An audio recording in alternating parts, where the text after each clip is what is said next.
অকণমান ৰখাইছোঁ। অংকিত গগৈ মই আপোনাৰ ওচৰলৈ আহিছোঁ যে লুৰিণজ্যোতি নাই আপোনালোক বহক নাই মই অংকিত গগৈ মই আপোনাৰ ওচৰলৈ আহিছোঁ যে কিয় লুৰিণজ্যোতি গগৈক খোৱাংবাসীয়ে নিৰ্বাচিত কৰিব। প্ৰথমতে মই সুনীতাক ধন্যবাদ জনাইছোঁ আৰু সমগ্ৰ খোৱাংবাসী ৰাইজক ধন্যবাদ জ্ঞাপন কৰিছোঁ, আন্তৰিক শুভেচ্ছা জ্ঞাপন কৰিছোঁ। কাৰণ বিজেপি চৰকাৰৰ যি বিভাজন, তেখেতসকলৰ যি দমন, তেখেতসকলৰ যি শোষণ, সেই শোষণৰ বিৰুদ্ধে এইবাৰ খোৱাং সমষ্টিবাসী ৰাইজে লুৰিণজ্যোতি গগৈক ভোট দিব। এজন ডাইনামিক লিডাৰ হিচাপে, এজন উন্নয়নমুখী লিডাৰ হিচাপে, ব্যতিক্ৰমী চিন্তাধাৰাৰ ব্যক্তি হিচাপে এইবাৰ খোৱাংবাসী ৰাইজে লুৰিণজ্যোতি গগৈক ভোট দিব।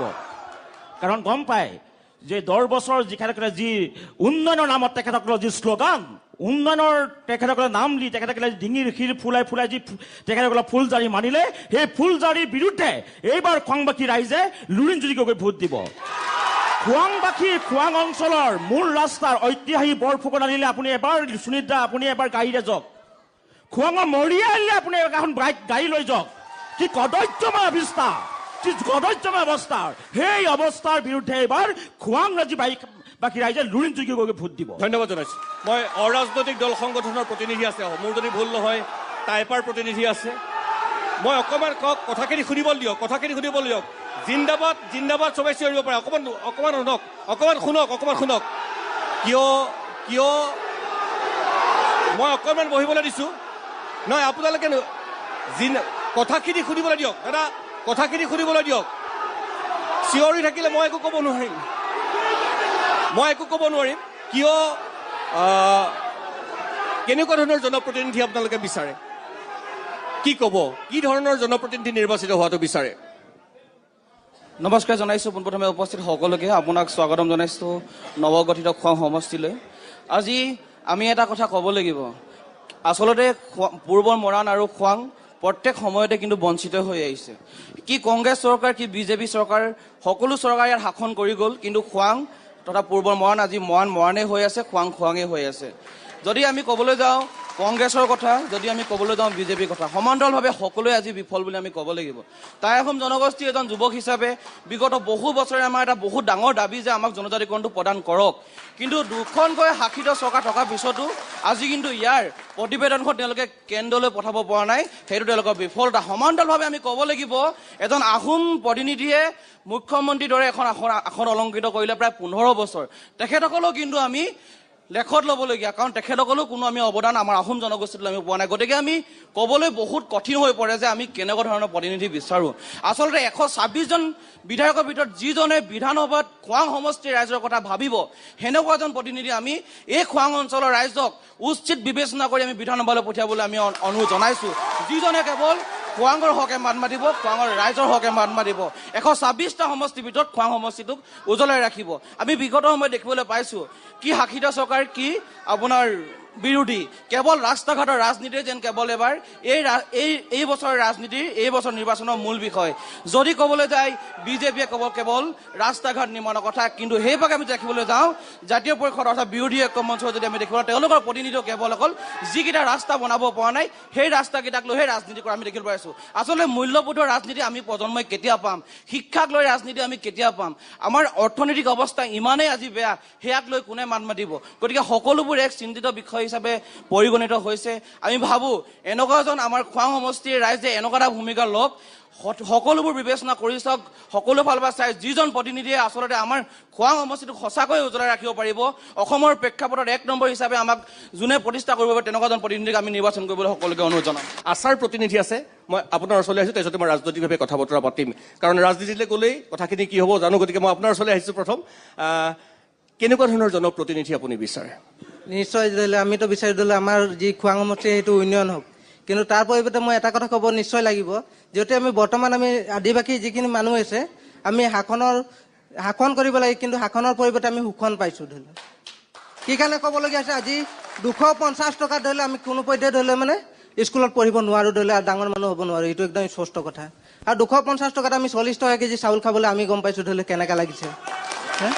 আমি ধৰি লওক মানে আমি আৰু যিখিনি ধৰি লওক মানে সমস্যা আছে মূল সমস্যাখিনিতো বহুত আছে ধৰি লওক জনজাতিকৰণ এই মাটি পট্টা এইখিনিতো আছেই কিন্তু আমাৰ যিখিনি ধৰ দৈনন্দিন জীৱনত যিখিনি চলিব লগা ধৰি লওক হয় সেইখিনি কাৰণে আমি একেবাৰে পৰা নাই ধৰি লওক যদি ধৰি লওক এটা যদি আমি বাগানৰ কোৱাটাৰ যদি আমি চাব যায় তেতিয়া নিশ্চয় গম পাব এতিয়া বাৰিষা হোৱাই নাই ধৰি লওক চবৰে পানী পৰিছে আমি বাগানৰ মেনেজাৰক খটুৱাই ধৰি লওক আমি এইখিনি ঠিক কৰাব লগা হৈছে যদি তেখেতে সঁচাই যদি উন্নয়ন বিচাৰিলেহেঁতেন কিন্তু এই PMY আই ঘৰ প্ৰত্যেক ঘৰে ঘৰে পাবলৈ সক্ষম হ'লহেঁতেন ধৰি লওক মই খাৰিয়া ডাঙৰীয়া মই আপোনাৰ ওচৰলৈ গৈছোঁ যিহেতু আপুনি শাসক পক্ষৰ প্ৰতিনিধি তাৰপিছতে মই ৰাইজৰ মাজলৈ আহিম যিটো কথা দুটা জাতীয় সংগঠন এজন টাইপা আৰু তেখেত আদিবাসী ছাত্ৰ সন্থা আছাৰ প্ৰতিনিধি এজনে ক'লে ধৰক 6 জনগোষ্ঠীৰ জনজাতিকৰণ হয় আমি দেখিছোঁ 6 জনগোষ্ঠীৰ জনজাতিকৰণক লৈ নতুন এটা সূত্ৰ চৰকাৰে আৱিষ্কাৰ কৰিছে ৰাজ্য চৰকাৰে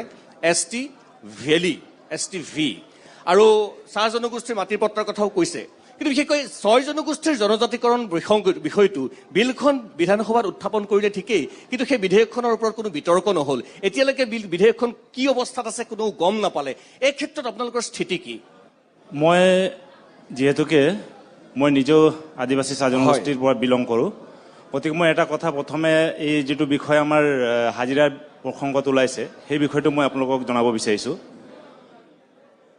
আজিৰ পৰা 10টা বছৰ আগতে 2014-16 চনত আমাৰ আদিবাসী চাহ জনগোষ্ঠীসকলৰ শ্ৰমিকৰ হাজিৰা আছিল 116 টকা 116 টকা মোৰ কথাখিনি শুনি লওক 116 টকা তাৰপিছত এতিয়া 250 টকা হ'লগৈ যোৱা 10টা বছৰত আমাৰ 134 বাঢ়িলে অহাকালি নহয় এপ্ৰিল 1 তাৰিখৰ পৰা আকৌ 30 টকা বাঢ়িব 280 টকা হ'ব 280 টকা হ'ব তো এতিয়া কথা হ'ল এই যে আমাৰ 2014-16 চনৰ আগত কংগ্ৰেছ গভৰ্ণমেণ্টে প্ৰায় 60-70টা বছৰ ৰাজত্ব কৰিলে সেই সময়ত যদি 8 আনা 4 আনা 12 আনা যদি নবঢ়ালেহেঁতেন তাতকৈ যদি বেছি বঢ়ালেহেঁতেন হয়তো আজি 300ৰ পৰা ওপৰ হ'লহেঁতেন এই তাৰ কাৰণে দায়ী কিন্তু সম্পূৰ্ণ কংগ্ৰেছ চৰকাৰ দায়ী এইটো মই ক'ব বিচাৰিছোঁ আজি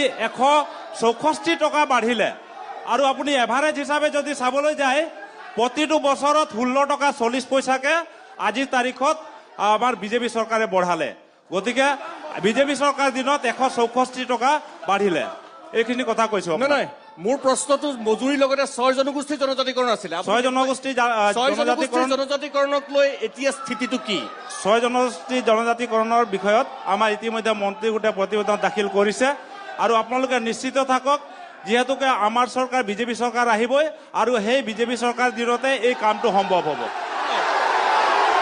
মই অকণমান আপোনাৰ ওচৰলৈকে আহিছোঁ ঠিক আছে মই যাম মই এজন যদি অসম জাতীয় পৰিষদৰ লওঁ এজন বিজেপিৰ লওঁ আৰু এজন বিজু দুৱৰাৰ প্ৰতিনিধি লওঁ মই প্ৰথমতে জাতীয় পৰিষদৰ এজন প্ৰতিনিধিৰ ওচৰলৈ আপোনালোকে ওচৰলৈ আহিছোঁ হয় যিহেতু হাজিৰাৰ কথাটো ক'লে আমিতো পৰিৱৰ্তন বিচাৰিছিলোঁ সেইটো কাৰণে কংগ্ৰেছৰ খেতিক বিজেপিক আনিছিলোঁ এই কথাটো কিন্তু আপুনি স্বীকাৰ কৰক আমি আমি পৰিৱৰ্তন বিচাৰি সেইটো কাৰণে কংগ্ৰেছৰ খেতিক বিজেপিক আনিছোঁ কিন্তু কংগ্ৰেছে টুপি পিন্ধাব বুলি কি আমাৰ জনগোষ্ঠী কি বিজেপিয়ে টুপি পিন্ধাব নেকি আমি কেতিয়াও বিচৰা নাছিলোঁ 5,000 টকা আমি বিচাৰিলোঁ 551 টকা আমি মাটি পট্টা বিচাৰিলোঁ আমি পৰপত্ৰ বিচৰা নাছিলোঁ আমি জনজাতিকৰণ ইতিমধ্যে মাটিৰ পট্টা দি আছে আমাৰ খোৱাং সমষ্টিৰ লেপেটকটা আৰু চেপন বাগানৰ ইতিমধ্যে আমাৰ পট্টা বিতৰণ কৰিছে সন্মানীয় বিধায়ক মহোদয়ৰ উপস্থিতিত তেখেতে মাটিৰ পট্টা লেপেটকটা বাগান আৰু আমাৰ চেপন বাগানৰ পৰা আৰম্ভ কৰিছে আৰু আমি শুনিব